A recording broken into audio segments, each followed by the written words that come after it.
Hello and welcome back. Before I begin, I have a bunch of new subscribers to thank. So, many thanks to Elise and her books, Johair525, Patterson Teach, X Joanna X Banana X, M Sober, Joke 1958, Michon or Michin28, Fofi244, and Rossonero 072213. And as always, my apologies if I absolutely butcher your username, but anyway, thank you very much for subscribing. I really appreciate it. And I also have a little bit of good news to share before I get on with the usual haul. I know some people have been commenting and saying, how come you never do book reviews? And I don't think anybody on YouTube has urged me to do this, but some people I've met in the so-called real world have said, oh, you should have a blog, you should start a blog. And I now actually have a blog. I recently became the web manager for the Ivy Bookshop, which is a wonderful literary bookstore in Baltimore. It's an independent bookstore. And one of the things I do is I write a blog for the website. And you can visit that by going to www.theivybookshop.com. And there's a little space at the top right of the screen. There's a little link where you can click and go to the blog.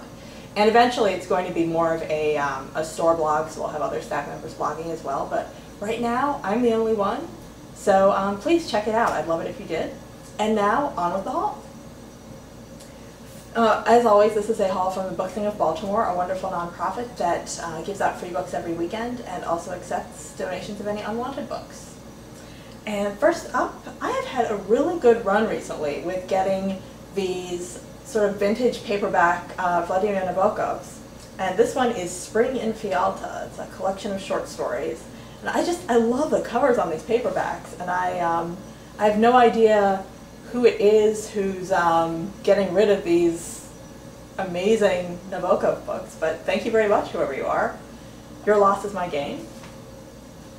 And then I got this play by Marie Redonnet called Moby Dick. As you can see, it is not spelled the way the Melville novel Moby Dick is spelled.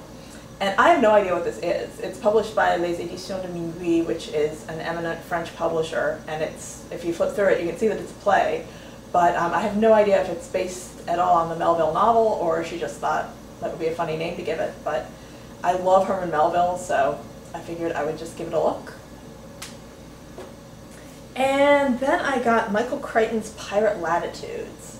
A little confession, when I was about 11 or 12, I just had this huge crush on Michael Crichton because I read the Andromeda Strain and I read the old hardcover edition, and he was just so handsome in the author photo on the back.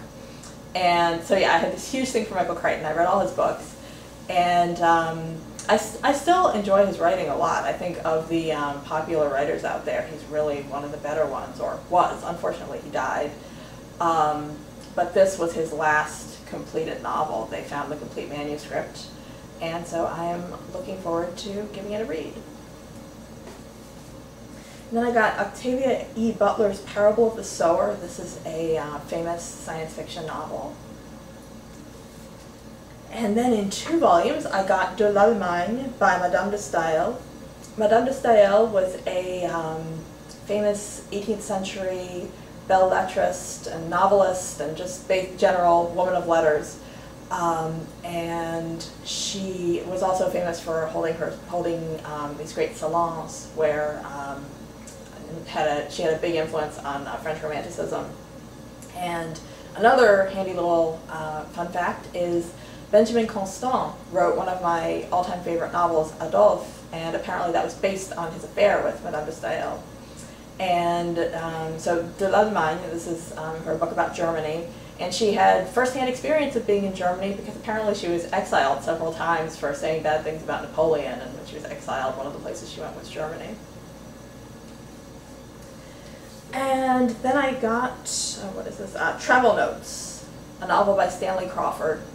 I read one of Stanley Crawford's other novels, The Log of the SS, the Mrs. Unguentine, and really enjoyed that one. It was a little bit postmodern, but one of my problems with a lot of postmodern novels is that they just, I don't know, they don't quite gel emotionally for me, and that one really did. I thought it was quite a lovely book, so I'm looking forward to reading more by him. This is one of his older ones.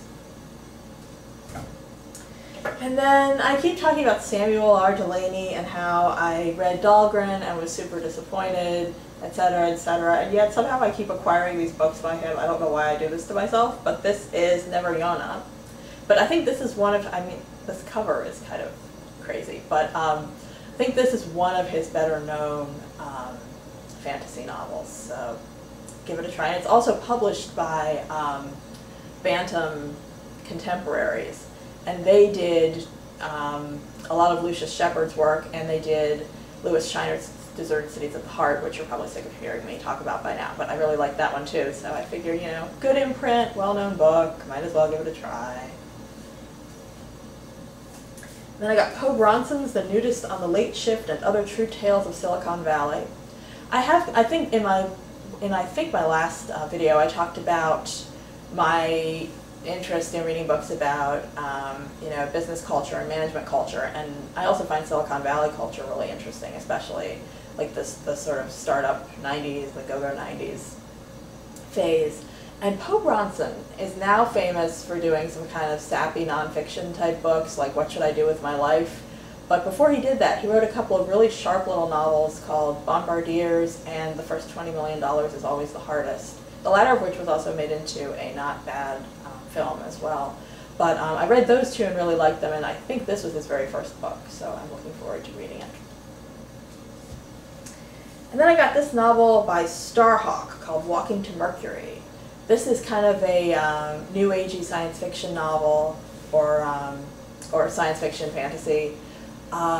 Just sounded kind of interesting to me. It may wind up not being my thing at all, but I figured, why not keep an open mind? And I got this novel, The Men's Club by Leonard Michaels.